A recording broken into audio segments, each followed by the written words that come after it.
Hello everyone. Ngasi se matam kuira bagi tungda video manamjarake koi National Arboretum da aigi husband ga aiga sumkoi basatline anuda ayoraga kai laike anagi huzi autumn gi views yam phajaye ba yengbada ando autumn gi view kasu ai namaga yenghanjarake mayam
center. Is it?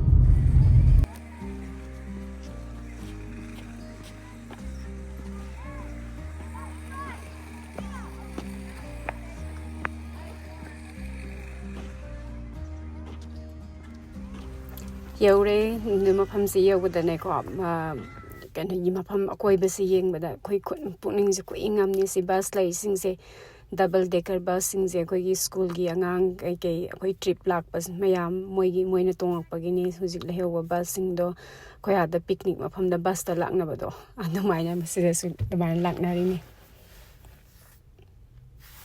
manung sangas la kai lagi na yengu se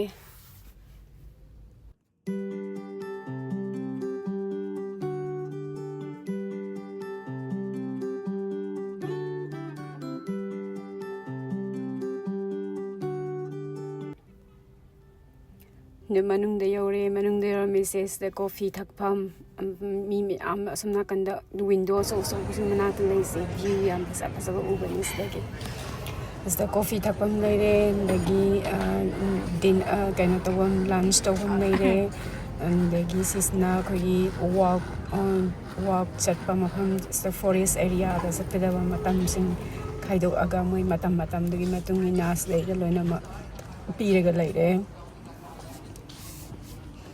Lagi mapanda mong thobe yung sige mapanda yung views ko pa samni ko staying bada. You see the view from here? Yeah.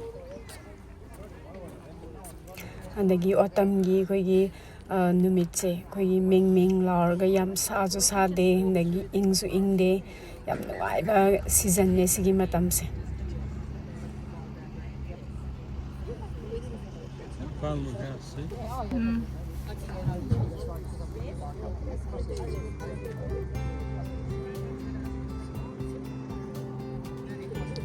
Si Arboretum hai se mai kaino khaktani da akhoi botanical garden da atei botanical garden na sumni botanical garden na ꯑꯩꯈꯣꯏꯒꯤ bush ꯑꯗꯒꯤ plant ꯃꯆꯥ ꯃꯆꯥ ꯑꯗꯒꯤ ꯀꯩꯀꯩ tree ꯀꯩꯀꯩ ꯂꯣꯏ ꯌꯥꯟꯁꯟꯅꯩꯗꯅ ꯁꯤꯁꯤꯗꯅ ꯎꯒꯤ ꯈꯤꯇꯪꯅꯦꯕ ꯁꯤ ꯑꯀꯣꯏꯕꯗ ꯂꯩꯁꯦ ꯎ ꯉꯥꯛꯇꯅꯦ ꯊꯥꯏꯗ ꯄꯔꯦꯡ ꯊꯥꯏꯁꯦ ꯎ ꯉꯥꯛꯇꯅꯦ ꯑꯉꯥꯡꯕ ꯂꯩꯕ ꯑꯗꯒꯤ ꯌꯦꯂꯣ ꯂꯩꯕ ꯁꯤꯡꯁꯦ ꯎ ꯉꯥꯛꯇꯅꯦ ꯎ ꯈꯤꯇꯪꯗ ꯀꯩꯅꯣ ꯋꯥꯈꯜ ꯊꯥꯗꯕ ꯀꯩꯅꯣ ꯃꯐꯝꯅꯦ ꯍꯥꯏꯇꯥꯔꯦ ꯃꯣꯏꯁꯦ ꯁꯤꯒꯤ ꯃꯐꯝꯁꯦ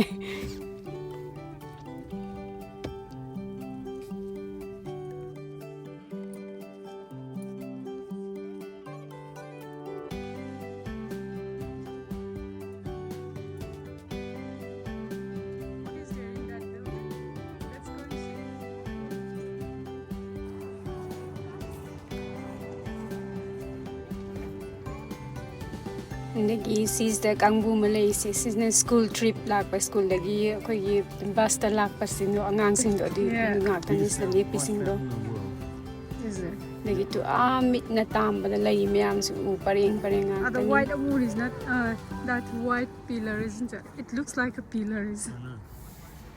That one? Yes.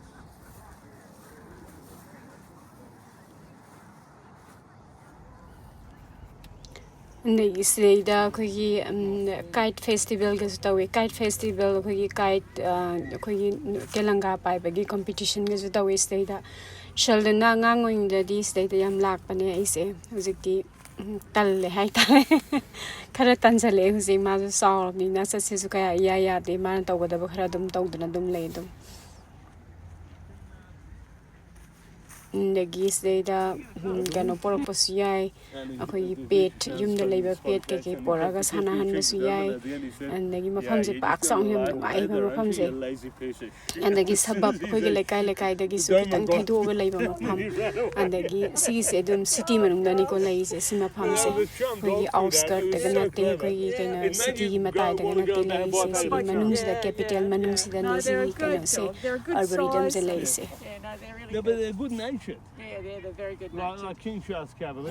ꯅꯨꯡꯁꯤꯗ꯭ꯔꯦ ꯉꯁꯤꯁꯦ About a couple of ꯑꯗꯣ years ago, ꯀꯦꯃꯦꯔꯟꯗꯤ ꯃꯥ ꯍꯨꯏ ꯎꯕ ꯌꯥꯗꯕꯅꯦ ꯃꯥꯗꯤ ꯀꯩꯅꯣ ꯍꯦꯛꯇ ꯃꯥꯗꯤ ꯆꯪꯁꯜꯂꯦ ꯍꯦꯛꯇ ꯃꯥꯏ ꯍꯨꯏ ꯌꯥꯝ ꯂꯨꯅ ꯇꯧꯋꯦ well, it was on one stretch fairly quiet. ꯑꯗꯣ ꯁꯤꯗꯩꯗ ꯑꯃꯨꯛ ꯃꯥ ꯍꯨꯏ ꯂꯩꯔꯝꯕꯁꯤꯗ ꯍꯨꯏꯒꯤ ꯋꯥꯔꯤ ꯁꯥꯗꯅ ꯑꯃꯨꯛ ꯂꯩꯔꯦ For a walk. I didn't know King Charles Cavaliers could be such comedians. There's two King Charles Cavaliers across the road. And they wanted to get onto it. Oh, really? Yeah, we took our German Shepherd to dog park regularly. Yeah. The big one. Have you ever come across a big poodle? Oh, yes. They can be aggressive. Yeah. Oh, yes. Big poodle, blah, blah, you know. Yeah. I would not jump in their backyard as a big poodle. No. They're unpredictable. Yeah. There we go. What are you eating now? Come over here. What are you eating? We've got a prickle. Okay. Always got prickles.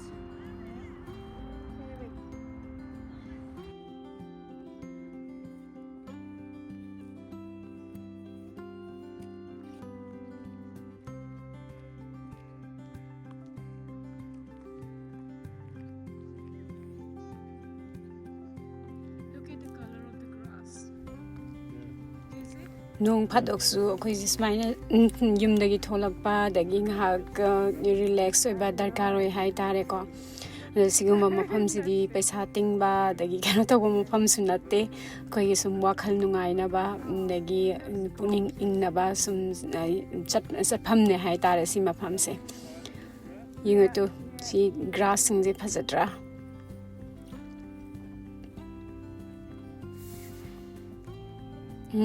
ꯀꯦꯃꯦꯔꯟꯅ ꯑꯩꯉꯣꯟꯗ ꯇꯥꯛꯏ ꯁꯤꯁꯦ ꯀꯃꯥꯏꯅ ꯁꯤ ꯒ꯭ꯔꯥꯁꯁꯦ ꯁꯤꯒꯤ ꯀꯩꯅꯣꯁꯦ ꯂꯦꯕꯦꯜꯁꯦ ꯀꯃꯥꯏꯅ ꯁꯦꯝꯃꯤꯅꯣꯗꯣ ꯁꯤꯁꯦ ꯑꯩꯈꯣꯏꯒꯤ ꯃꯇꯝ ꯃꯥꯟꯅꯗꯕ ꯃꯇꯝꯗ ꯁꯤꯒꯤ ꯂꯥꯏꯟꯁꯦ ꯁꯤꯁꯦ ꯃꯇꯝ ꯑꯃꯇꯪꯗ ꯀꯛꯄ ꯅꯠꯇꯕ ꯑꯩꯈꯣꯏꯒꯤ ꯁ꯭ꯇꯦꯞꯁꯦ ꯑꯩꯈꯣꯏꯒꯤ ꯀꯛꯄ ꯃꯇꯝ ꯃꯥꯟꯅꯗꯅ ꯀꯛꯇꯣꯏꯅꯦꯕ ꯍꯥꯏꯕꯗꯤ ꯑꯗꯨꯏꯗꯨꯒ ꯁꯤ ꯀꯂꯔꯁꯦ ꯁꯨꯃꯥꯏꯅ ꯂꯥꯏꯟꯁꯦ ꯇꯥꯍꯜꯂꯤꯅꯦꯅ ꯑꯩꯉꯣꯟꯗ ꯇꯥꯛꯏꯅꯦ ꯑꯗꯒꯤ ꯁꯤ ꯑꯩꯈꯣꯏꯅ ꯂꯩꯁꯦ ꯆꯤꯡꯗꯣꯟꯅꯦ ꯍꯥꯏꯇꯥꯔꯦꯀꯣ ꯆꯤꯡ ꯃꯊꯛ ꯑꯩꯈꯣꯏꯒꯤ ꯀꯦꯟꯕꯦꯔꯥꯁꯦ ꯆꯤꯡ ꯉꯥꯛꯇꯅꯦꯕ ꯑꯌꯥꯝꯕꯅ ꯆꯤꯡ ꯑꯩꯈꯣꯏꯒꯤ ꯁꯨꯝ ꯂꯩꯈꯤꯕꯗ ꯑꯩꯈꯣꯏ ꯄ꯭ꯂꯦꯟꯗꯧꯅ ꯈꯟꯈꯤꯕ ꯋꯥꯅꯤ ꯑꯗꯨꯒ ꯆꯤꯡꯗꯤ ꯆꯤꯡꯅꯦ ꯑꯩꯈꯣꯏꯅ ꯂꯩꯔꯤꯕ ꯃꯐꯝꯁꯦ ꯆꯤꯡ ꯃꯇꯣꯟ ꯑꯃꯅꯦꯕ ꯁꯤꯁꯨ ꯑꯗꯒꯤ ꯁꯤꯗꯒꯤ ꯍꯦꯟꯅ ꯋꯥꯡꯅ ꯀꯥꯐꯝ ꯑꯃꯁꯨ ꯂꯩꯔꯤ ꯑꯥꯗ ꯀꯦꯃꯦꯔꯟꯅ ꯆꯠꯁꯦꯅ ꯍꯥꯏ ꯃꯊꯛꯇꯨꯗ ꯌꯦꯡꯊꯕꯗꯁꯨ ꯚ꯭ꯌꯨ ꯐꯖꯅ ꯎꯏꯌꯦꯕ ꯑꯗꯨꯝ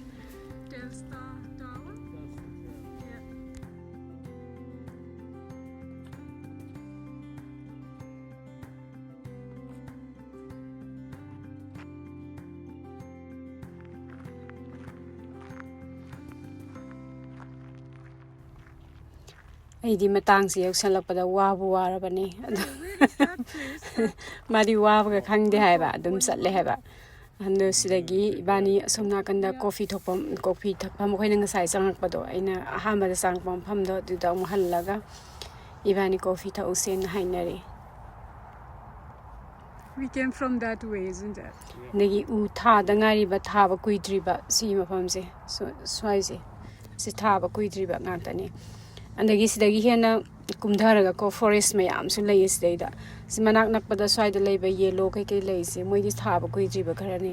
ꯑꯗꯨꯒ ꯑꯥꯗ ꯈꯔ ꯂꯥꯞꯄꯗ ꯒ꯭ꯔꯤꯟ ꯃꯆꯨꯈꯔ ꯎꯔꯤꯁꯦ ꯁꯤꯁꯤꯅ ꯑꯃꯨꯛ ꯑꯆꯧꯕ ꯐꯣꯔꯦꯁ ꯃꯌꯥꯝꯅꯦꯕ. ꯑꯁꯤꯗ ꯂꯣꯏ ꯇ꯭ꯔꯦꯛꯀꯤꯡ ꯇꯧꯕ ꯑꯃꯗꯒꯤ ꯑꯃ ꯂꯩ. ꯑꯁ꯭ꯋꯥꯏꯗꯗꯤ ꯌꯥꯝ ꯇ꯭ꯔꯦꯛꯀꯤꯡ ꯇꯧꯔꯤꯁꯤꯡꯁꯦ ꯑꯔꯥꯞꯄꯁꯤꯗ.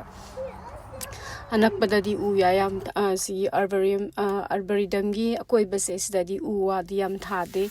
ꯀꯩꯒꯤꯅꯣꯗ ꯂꯤꯟ ꯀꯥꯡꯒꯤ ꯈꯟꯕ ꯑꯣꯏꯔꯝꯕ ꯌꯥꯏ. ꯍꯥꯏꯕꯗꯤ ꯂꯤꯟ ꯁꯥꯊꯤꯕ ꯂꯩ ꯍꯥꯏꯕ ꯃꯣꯏꯒꯤ ꯁꯤꯗ ꯀꯩꯅꯣꯗ ꯑꯁꯇ꯭ꯔꯦꯂꯤꯌꯥꯗ.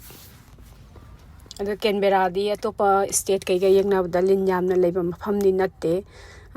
ꯌꯥꯝ ꯁꯥꯕ ꯅꯠꯇꯕꯅꯤꯅꯀꯣ. ꯑꯗꯨ ꯑꯣꯏꯇꯥꯔꯁꯨ ꯂꯤꯟꯗꯤ ꯂꯩꯌꯦꯕ ꯁꯝꯃꯔꯗ. ꯑꯗꯣ ꯍꯧꯖꯤꯛꯄꯨꯗꯤ ꯈꯔ ꯏꯪꯁꯤꯜꯂꯛꯑꯕꯅꯤꯅ ꯂꯤꯟ ꯀꯥꯡꯕꯨꯗꯤ ꯊꯦꯡꯅꯔꯔꯣꯏ ꯆꯠꯄꯗ ꯐꯣꯔꯦꯁ ꯃꯅꯨꯡꯗꯒ ꯆꯠꯄꯗ. ꯑꯗꯣ ꯐꯣꯔꯦꯁꯇꯒꯗꯤ ꯑꯩ ꯆꯠꯂꯔꯣꯏ ꯀꯩꯅꯣꯗ. ꯑꯗꯨꯒ ꯆꯠꯄꯒꯤ ꯄ꯭ꯂꯥꯟꯒꯗꯤ ꯇꯧꯔ ꯂꯥꯛꯄ ꯅꯠꯇꯦ. ꯁꯨꯝ ꯑꯩꯒꯤ ꯁꯤꯗꯩꯗ ꯂꯥꯛꯑꯒ ꯑꯩꯈꯣꯏ ꯀꯣꯐꯤ ꯊꯛꯑꯒ ꯑꯀꯣꯏꯕꯁꯤꯗ ꯉꯥꯏꯍꯥꯛ ꯌꯦꯡꯕ ꯁꯨꯝ ꯂꯥꯛꯄꯩ ꯋꯥꯗꯅꯤ ꯉꯁꯤꯒꯤ ꯑꯣꯏꯅꯗꯤ. Discovery Garden. ꯑꯗꯣ ꯁꯦꯂꯤꯟꯒ ꯃꯄꯥꯒꯗꯤ ꯐꯣꯔꯦꯁꯇꯁꯨ ꯇ꯭ꯔꯦꯛꯀꯤꯡꯒ ꯆꯠꯂꯦ ꯃꯣꯏ. ꯑꯗꯣ ꯑꯩꯗꯤ ꯆꯠꯄ ꯉꯝꯕꯒꯤ ꯀꯩꯅꯣ ꯂꯩꯇꯦ ꯍꯥꯏꯇꯥꯔꯦ, ꯄꯥꯡꯒꯜ ꯂꯩꯇꯦ. ꯃꯔꯛꯇꯗꯤ ꯆꯠꯂꯤ ꯑꯗꯨꯏꯁꯨ ꯇꯣꯏꯅ ꯃꯣꯏꯒꯤ ꯑꯗꯨꯃꯥꯏꯅ ꯆꯠꯄꯗꯤ ꯉꯝꯗꯦ ꯍꯥꯏꯇꯥꯔꯦ. ꯋꯥꯇꯝꯒꯤ ꯀꯩꯅꯣ ꯃꯆꯨꯁꯦ ꯐꯖꯗ꯭ꯔꯥ ꯌꯦꯡꯉꯨꯁꯤꯒꯤ ꯎꯒꯤ ꯑꯩꯈꯣꯏꯒꯤ ꯃꯦꯄꯜꯒꯤ ꯀꯩꯅꯣꯁꯦ ꯃꯆꯨ ꯁꯨꯃꯥꯏꯅ ꯑꯣꯟꯁꯤꯜꯂꯛꯄ ꯃꯇꯝꯁꯦ ꯈꯨꯐꯖꯕꯅꯦ. No, it's not. And that's rhubarb, yes. ꯑꯗꯒꯤ ꯁꯤꯁꯤꯅ ꯒꯥꯔꯗꯦꯟ ꯃꯆꯥꯅꯤ. ꯑꯩꯈꯣꯏꯒꯤ ꯀꯤꯠꯆꯟ ꯒꯥꯔꯗꯦꯟ ꯑꯣꯏ ꯀꯩ ꯑꯣꯏ ꯇꯧꯕ ꯃꯆꯥ ꯑꯩꯈꯣꯏꯒꯤ ꯁꯤꯒꯤ ꯕꯤꯜꯗꯤꯡ ꯃꯅꯥꯛꯁꯤꯗ ꯂꯩꯕ ꯑꯄꯤꯛꯄ garden.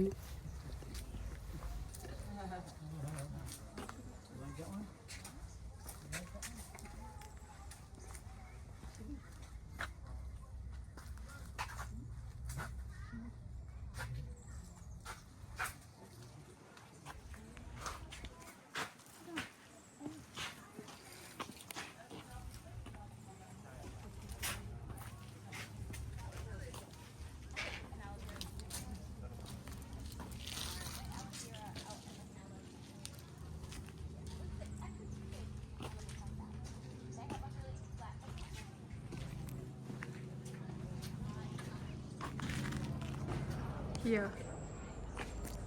So what is it? Okay, you can.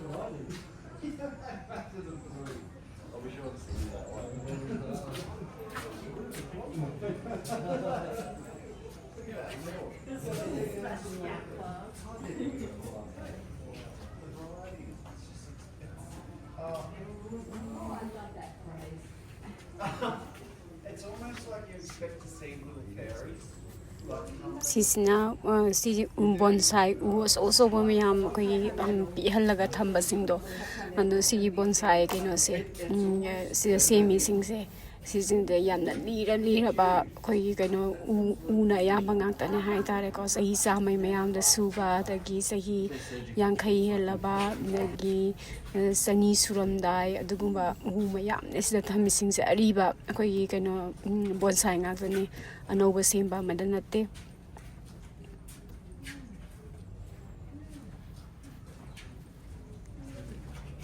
ꯑꯗꯨ ꯁꯤꯗꯩꯗ ꯁꯤꯒꯤ ꯕꯣꯟꯁꯥꯏꯒꯤ ꯑꯦꯔꯤꯌꯥꯁꯤꯗ ꯑꯌꯥꯝꯕ ꯂꯩꯔꯝꯃꯤꯁꯦ ꯆꯥꯏꯅꯤꯁꯀꯨꯝꯕ ꯑꯗꯒꯤ ꯖꯄꯥꯅꯤꯁꯀꯨꯝꯕ ꯑꯌꯥꯝꯕ ꯉꯥꯛꯇꯅꯤ. ꯃꯣꯏꯗꯤ ꯁꯤꯒꯨꯝꯕꯁꯦ ꯌꯥꯝ ꯄꯥꯝꯖꯕꯅꯦꯕ.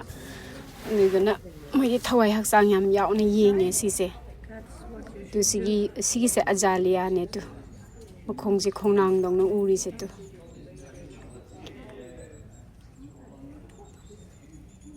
ꯑꯗꯒꯤ ꯁꯤꯗꯩꯗ ꯀꯩꯅꯣ ꯄꯦꯀꯦꯠ ꯁꯤꯗꯩꯗ ꯊꯝꯃꯤꯁꯤꯡꯁꯦ ꯃꯣꯏꯒꯤ ꯏꯁꯤꯡ ꯀꯪꯗꯅꯕ꯭ꯔꯥ ꯅꯠꯇ꯭ꯔꯒ ꯃꯥꯒꯤ ꯀꯩꯅꯣ ꯍꯦꯜꯊꯤ ꯑꯣꯏꯅ ꯊꯝꯅꯕ ꯄꯣꯠ ꯆꯩ ꯍꯥꯞꯄꯒ ꯁꯤꯒꯤ ꯄꯦꯀꯦꯠ ꯃꯅꯨꯡꯁꯤꯗ ꯍꯥꯞꯄꯒ ꯕꯣꯟꯁꯥꯏ ꯃꯈꯣꯡꯁꯤꯗ ꯅꯞꯄꯒ ꯊꯝꯃꯤꯁꯤꯡꯁꯦ.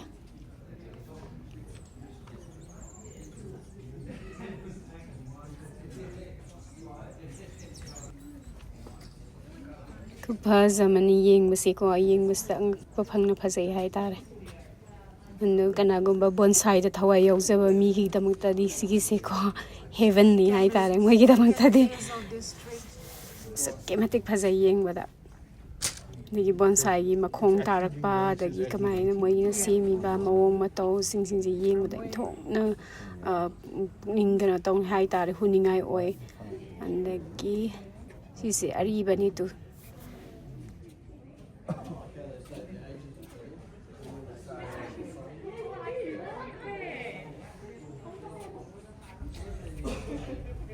ꯁꯤꯒꯤ ꯎꯁꯦ ꯁꯤ ꯆꯍꯤ 100ꯗꯒꯤ ꯍꯦꯟꯅ ꯍꯦꯜꯂꯕ ꯎꯅꯦ ꯁꯤꯒꯤꯁꯦ ꯇꯨ ꯃꯣꯏꯁꯤꯗ ꯊꯥꯔꯒ ꯊꯝꯃꯤꯁꯦ ꯁꯤ ꯎꯁꯤꯒꯤ ꯑꯁꯦꯡꯕ ꯍꯧꯔꯛꯄ ꯃꯇꯝꯗꯨꯅꯦ ꯑꯗꯨꯒ ꯀꯔꯝꯕ ꯃꯇꯝꯗꯒꯤ ꯁꯤ ꯎꯁꯤꯒꯤ ꯁꯨꯃꯥꯏꯅ ꯇꯦꯛ ꯀꯦꯌꯔ ꯇꯧꯕ ꯍꯧꯔꯛꯏ ꯍꯥꯏꯕꯗꯨꯒꯤ ꯃꯇꯝꯗꯨꯅꯦ ꯑꯗꯨꯏꯗꯣ ꯑꯅꯤꯗꯣ ꯄꯤꯔꯒ ꯊꯝꯃꯦ ꯁꯤ ꯎ ꯈꯨꯗꯤꯡꯒꯤ ꯑꯗꯣ ꯎ ꯈꯨꯗꯤꯡꯒꯤ ꯆꯪꯉꯒ ꯑꯩ ꯑꯦꯛꯁꯄ꯭ꯂꯦꯟ ꯇꯧꯅꯕꯗꯤ ꯃꯇꯝꯗꯤ ꯂꯩꯇ꯭ꯔꯦ ꯀꯩꯅꯣꯗ ꯃꯇꯝ ꯌꯥꯝ ꯆꯪꯒꯗꯕ ꯑꯗꯨꯏꯗꯨꯅ ꯑꯩ ꯑꯗꯨꯝ ꯌꯦꯡꯉꯒ ꯑꯗꯨꯝ ꯊꯣꯛꯂꯛꯑꯦ ꯑꯊꯨꯕꯤꯗ ꯑꯃꯃꯝ ꯆꯪꯗꯅ ꯌꯦꯡꯕꯗꯤ ꯇꯧꯗ꯭ꯔꯦꯕ ꯑꯗꯨ ꯁꯤꯗ ꯂꯩꯔꯤꯕ ꯑꯩꯈꯣꯏꯒꯤ ꯖꯄꯥꯅꯤꯁꯈꯩ ꯆꯥꯏꯅꯤꯁꯈꯩ ꯃꯣꯏ ꯁꯤꯗꯤ ꯃꯣꯏꯗꯤ ꯑꯃꯃꯝ ꯗꯤꯇꯦꯜ ꯑꯃꯃꯝ ꯃꯁꯥ ꯃꯔꯦꯡ ꯂꯣꯏ ꯆꯪꯉꯒ ꯂꯣꯏ ꯌꯦꯡꯉꯤ ꯃꯣꯏꯗꯤ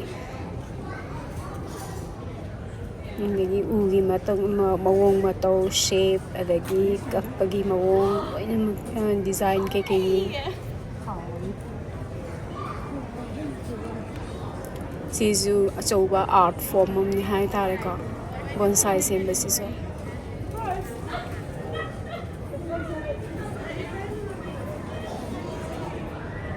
ꯑꯗꯨ ꯂꯣꯏꯅꯃꯛ ꯆꯪꯉꯒ ꯌꯦꯡꯕꯗꯤ ꯃꯇꯝ ꯆꯪꯒꯅꯤ ꯑꯩꯅ ꯍꯧꯖꯤꯛ ꯍꯥꯏꯕꯗꯣ ꯑꯗꯨꯗꯨꯅ ꯑꯩ ꯈꯔ ꯑꯗꯨꯝ ꯑꯩꯈꯣꯏꯅ ꯌꯦꯡꯒꯗꯕ ꯈꯔ ꯌꯦꯡꯉꯒ ꯑꯗꯨꯝ ꯊꯣꯛꯑꯁꯦꯅ ꯍꯥꯏꯅꯔꯦ ꯑꯗꯨꯒ ꯊꯣꯛꯂꯛꯑꯦ ꯑꯗꯨꯒ ꯁꯤꯁꯤꯅ ꯑꯩꯈꯣꯏꯒꯤ ꯀꯩꯅꯣꯗ ꯍꯧꯔꯤꯕ ꯑꯩꯈꯣꯏꯒꯤ ꯁꯤꯒꯤ ꯃꯐꯝꯁꯦ ꯑꯔꯕꯔꯤꯇꯝꯁꯤꯗ ꯍꯧꯔꯤꯕ ꯎ ꯋꯥ ꯑꯗꯨꯗꯒꯤ ꯀꯩꯅꯣꯗ ꯑꯩꯈꯣꯏꯒꯤ ꯕꯣꯇꯥꯅꯤꯀꯦꯜꯗ ꯕꯦꯁ ꯇꯧꯕ ꯂꯥꯏꯔꯤꯛ ꯑꯃ ꯃꯌꯥꯝ ꯑꯗꯨꯒꯤ ꯁꯤꯁꯤꯗ ꯗꯤꯁꯄ꯭ꯂꯦ ꯇꯧꯔ ꯂꯩꯁꯤ ꯌꯣꯜꯂꯤꯅꯦ ꯁꯤꯗꯩꯗ ꯑꯗ ꯌꯣꯟꯕꯁꯤꯗ ꯁꯤꯁꯤꯗ ꯑꯩꯈꯣꯏꯒꯤ ꯁꯔꯚꯤꯡ ꯋꯦꯌꯔꯒꯨꯝꯕ ꯑꯗꯒꯤ ꯀꯩꯅꯣꯒꯨꯝꯕ ꯁ꯭ꯀꯥꯔꯐꯀꯨꯝꯕ ꯑꯗꯒꯤ ꯇꯥꯋꯦꯜ ꯑꯃꯁꯨ ꯌꯣꯜꯂꯦ ꯁꯤ ꯗꯨꯀꯥꯟꯁꯤꯗ ꯁꯤ ꯑꯣꯔꯕꯔꯤꯇꯝꯒꯤ ꯀꯩꯅꯣꯁꯦ ꯑꯩꯈꯣꯏꯒꯤ ꯑꯦꯟꯇ꯭ꯔꯥꯟꯁ ꯁꯤꯒꯤ ꯔꯤꯁꯦꯞꯁꯟ ꯑꯦꯔꯤꯌꯥꯁꯦ ꯁꯤꯁꯤꯗꯅꯤ ꯁꯤꯗ ꯂꯩ ꯁꯤꯒꯤ ꯃꯐꯝꯁꯦ ꯂꯩꯔꯤꯁꯦ ꯁꯤꯒꯤ ꯗꯨꯀꯥꯟ ꯁꯤꯒꯤ ꯁꯣꯞꯁꯦ ꯂꯩꯁꯦ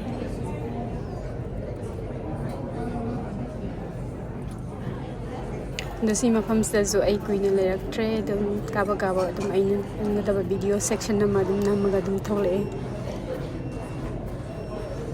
ꯑꯗꯣ ꯉꯁꯤꯒꯤ ꯚꯤꯗꯤꯑꯣꯁꯦ ꯀꯅꯥꯒꯨꯝꯕ ꯑꯃꯅꯗꯤ ꯕꯣꯔꯤꯡ ꯆꯨꯔꯝꯕꯗꯤ ꯌꯥꯏꯀꯣ ꯑꯗꯩꯗ ꯑꯩꯅ ꯁꯨꯝ ꯅꯨꯡꯉꯥꯏꯔꯛꯄꯗꯣ ꯑꯩꯅ ꯁꯨꯝ ꯃꯇꯝ ꯂꯦꯜꯂꯛꯄꯗꯨꯗ ꯑꯗꯨꯏꯗꯣ ꯑꯩ ꯁꯨꯝ ꯅꯝꯃꯒ ꯁꯨꯝ ꯊꯥꯒꯠꯆꯔꯛꯄꯅꯤ ꯑꯗꯒꯤ ꯑꯩꯁꯦ ꯃꯅꯤꯄꯨꯔꯗꯁꯨ ꯆꯠꯂꯨꯔꯦ ꯑꯗꯣ ꯃꯅꯤꯄꯨꯔꯗ ꯆꯠꯂꯨꯕꯒꯤ ꯚꯤꯗꯤꯑꯣ ꯀ꯭ꯂꯤꯞ ꯃꯇꯦꯛ ꯃꯌꯥꯝ ꯑꯃꯁꯨ ꯂꯩ ꯑꯗꯨꯁꯨ ꯑꯩ ꯍꯥꯞꯄꯛꯀꯦ ꯃꯊꯪ ꯑꯩ ꯏꯗꯤꯠ ꯇꯧꯅꯕꯃꯇꯝ ꯂꯩꯇꯕ ꯍꯥꯏꯇꯥꯔꯦꯀꯣ ꯑꯗꯨꯏꯗꯨꯅꯅꯦ ꯀꯣꯐꯤꯁꯦ ꯑꯩ ꯏꯊꯟꯗꯪ ꯊꯛꯑꯦ ꯃꯥꯗꯤ ꯖꯨꯁ ꯊꯛꯈ꯭ꯔꯦ ꯑꯗꯨꯒ ꯌꯦꯡꯉꯣ ꯚ꯭ꯌꯨꯁꯦ ꯌꯦꯡꯉꯣ ꯀꯣꯐꯤ ꯊꯛꯐꯝꯁꯤꯗꯒꯤ ꯎꯔꯤꯕ ꯑꯁꯤ ꯋꯤꯟꯗꯣꯁꯤꯗꯒꯤ ꯎꯔꯤꯕ ꯚ꯭ꯌꯨꯁꯦ ꯐꯖꯗ꯭ꯔꯥ ꯈꯨꯐꯖ ꯑꯃꯅꯤ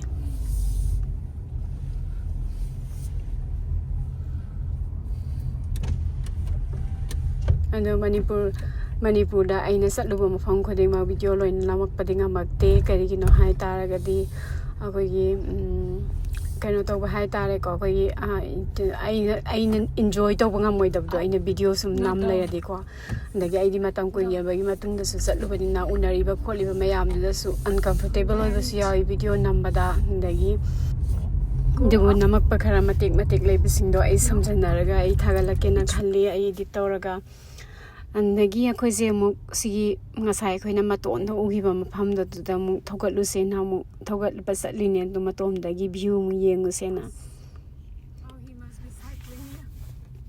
ꯑꯗꯣ ꯆꯤꯡꯁꯤꯒꯤ ꯃꯇꯣꯟ ꯐꯥꯎꯕꯗ ꯁꯣꯔꯣꯛꯇꯤ ꯐꯖꯅ ꯑꯗꯨꯝ ꯁꯦꯝꯃꯦ ꯑꯗꯨꯝ ꯀꯩꯅꯣ ꯇꯧꯕ ꯑꯗꯨ ꯑꯗꯥ ꯑꯩꯈꯣꯏ ꯅꯣꯔꯃꯦꯜ ꯁꯣꯔꯣꯛꯀꯤ ꯑꯗꯨꯃꯥꯏꯅ ꯑꯗꯨꯝ ꯆꯞ ꯆꯥꯅ ꯑꯗꯨꯝ ꯁꯦꯝꯃꯦ ꯃꯇꯣꯟꯁꯤ ꯐꯥꯎꯕ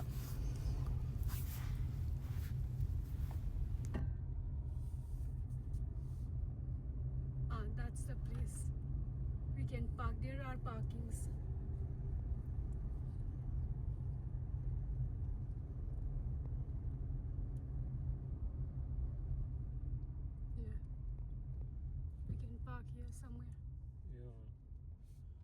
isn't it?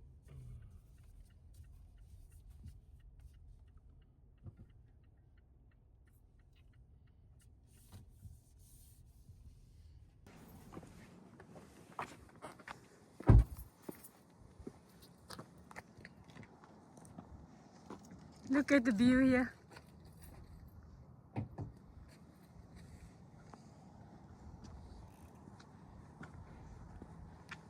That looked like fun. That looked like fun. Si mafamsi ko kalenda lin yam laiba mafam ne ba duduna ai kalenda laktabane na swaida laiba lin singse eastern brown snake kumba mahu pan ba lin yam laiba duna ai kidana ai lakte yo to phasa trenga somna kanda gase just say the ai matona ka khatlaga sida Canberra gi view yengala ke ko khupa zam tawbane na sidia tia su phasa trenga to Kupazama.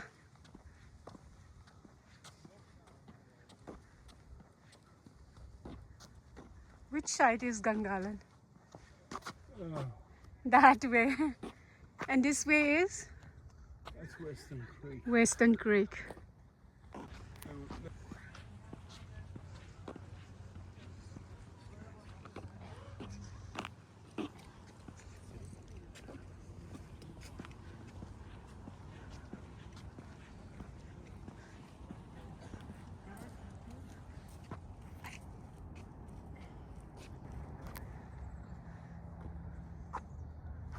Tu sig mo humana semi sengo tu steda. Si Pazabane. Okay. Yeah, they can't see it. Yeah. Use much better. You come and take stuff from here.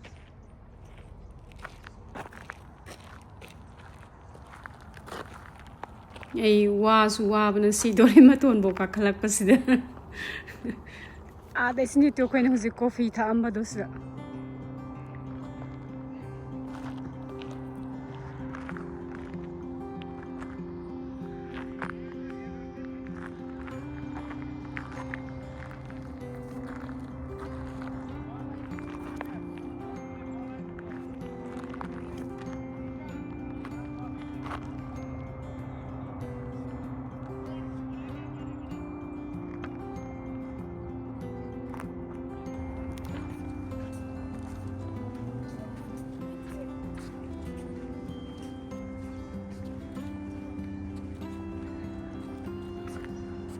That's Western Creek.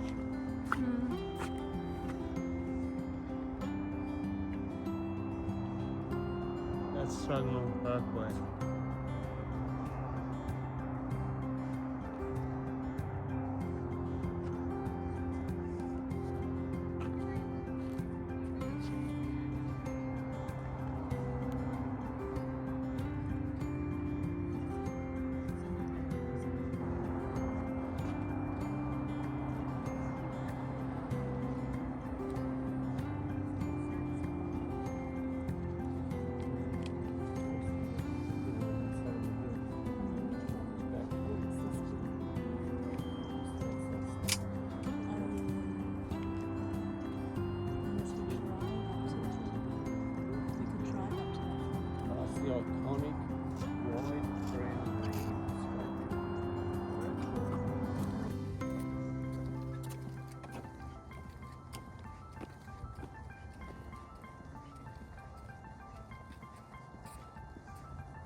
You gotta bring a packed lunch and come here for the whole day. Yeah. Few hours is not enough, isn't it? No, it's not.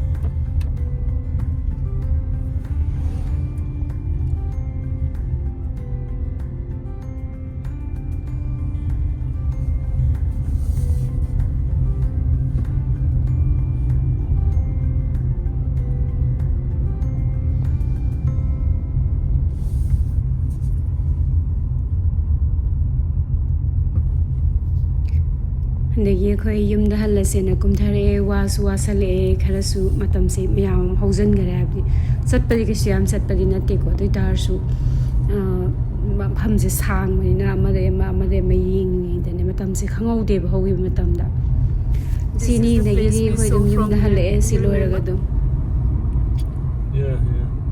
The double like a bus. Yeah.